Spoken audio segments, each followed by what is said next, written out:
I'm Elaine Burke, editor of Silicon Republic, and I'm speaking today with Jamie Adasi, Director of Diversity, Equity and Inclusion at Greenhouse, a recruitment software provider.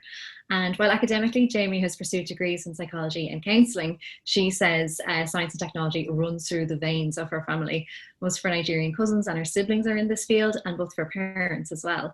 Her father has a PhD in computer science. Her mother worked for the Science and Engineering Alliance, an organisation which supported a pipeline of scientists and engineers of colour in America. And following in these footsteps, Jamie is working to build an infrastructure that addresses the complex challenges of diversity, equity, and inclusion in STEM. And I want to start, Jamie, with those three words, because I think diversity has really become a topic that's like on the boardroom agenda these days, but they probably forget about those other two words in the equation. Yeah. Oh, yeah. Yes. I think most people understand diversity pretty well, made up of a multitude of different characteristics of folks. So that could be your socioeconomic status, your age, race, gender, et cetera.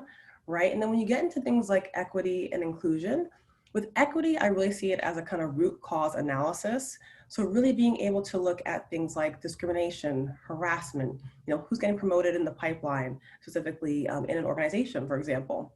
And with inclusion, I see inclusion specifically as who's missing from the table, but not only that, was the table built for them in the first place?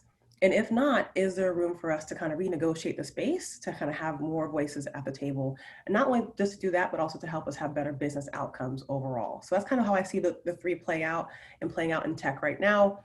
There are a lot of differences there, but that's kind of what we're working with actually at Greenhouse Software as well. And I believe you're the first director of diversity, equity, and inclusion at Greenhouse. It's just a great opportunity, and it's great to see these roles becoming more common in big organizations. But there are obviously small organizations who might not have someone in that kind of a position who might need help in addressing some of these challenges. And you've got some frameworks that they can follow for that. I do, yes.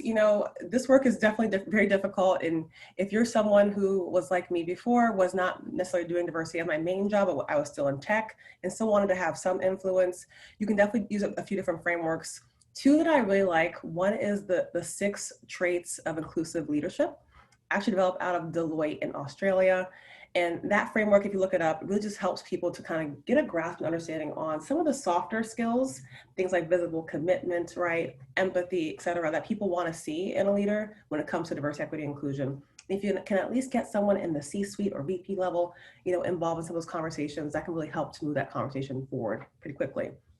Another one that I really love is the PRESS framework.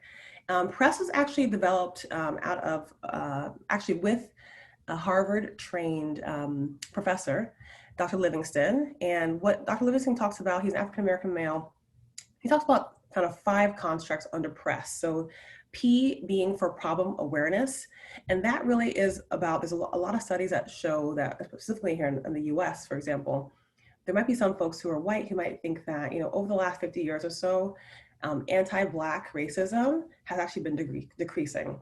Whereas something like what we call anti-white racism, which really isn't an implausibility here in the US, but people think that is actually increasing, right? And so if we just look at the actual problem itself, if we don't understand that part first, I think it's really hard for organizations to then move forward into actually doing anything about it, right? If I don't think there's a problem in the first place.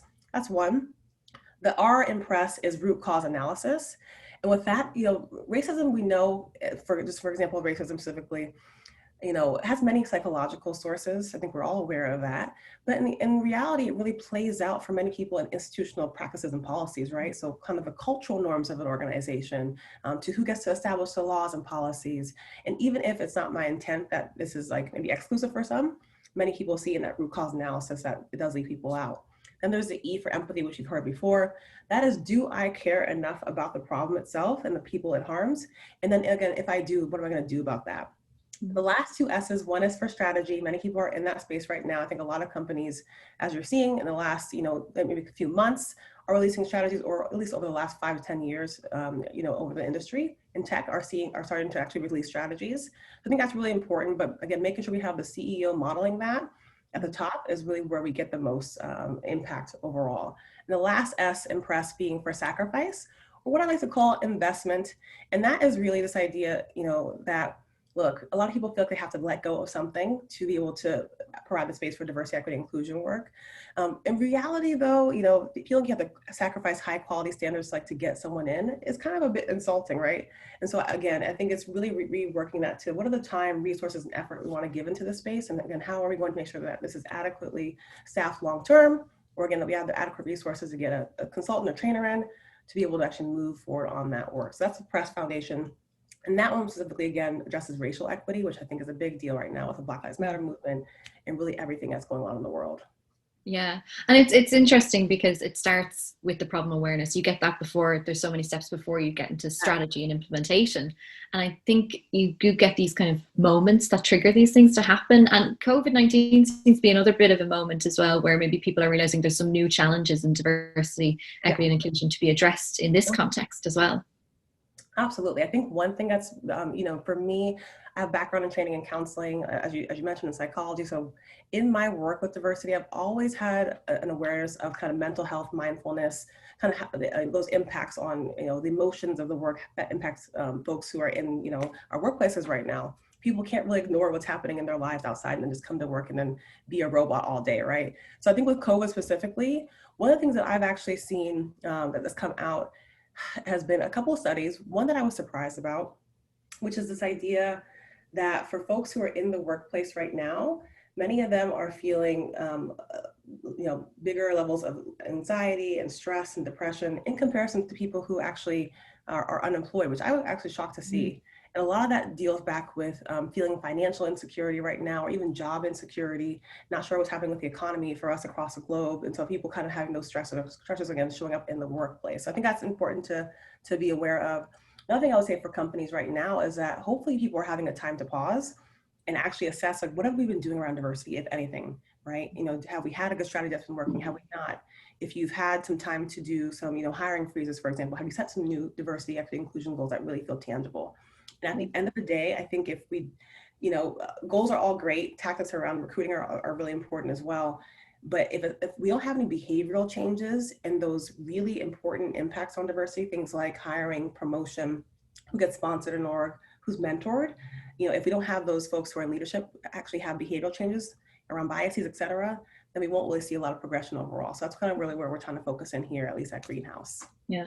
And it's almost as if you take on these challenges within the context of maybe a more direct problem, such as COVID-19 or the racial unrest in the state. You can then build towards something better for the future. Do you see that the challenges kind of do become opportunities to build a more equitable future in these workplaces? Absolutely. One thing that we found early on is, and you'll hear this a lot, especially right now, I think it's an important time to involve people who are really interested in this work and diversity work. You don't have to be an expert. You can have someone across the org who just wants to raise their hand to help out. An example of that at Greenhouse is we have a series called Virtual Realities. It literally is a kind of a virtual dialogue experience for staff across levels, across different departments. We've had topics around things like police brutality against African Americans, all the way through how COVID-19 has disproportionately impacted folks from disadvantaged communities. And even more recently with our marketing team talking about, again, mental health mindfulness right now and everything with COVID. So I think what it's done is I've been able to train 20 facilitators across the organization. Some of them have had passive diversity experience. Some of them are just interested in helping, and they want that leadership experience. And so to be able to bring those folks together to have these kind of cultivated, really structured conversations and to really help the organization honestly heal together has been such a beautiful opportunity.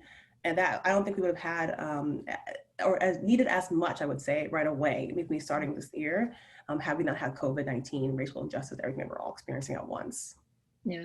Well, COVID-19 would be unprecedented, but unfortunately racial issues aren't that unknown, and it's good to see them actually being trashed out in the open now. And what I love as well is how positive you are about all of this. Like, it's a difficult topic to broach, but you bring to it such positivity. I just want to thank you so much for talking to us about this today. It's been really enlightening, and I really hope people can come away with some practical steps that they can take now for diversity, equity, and inclusion.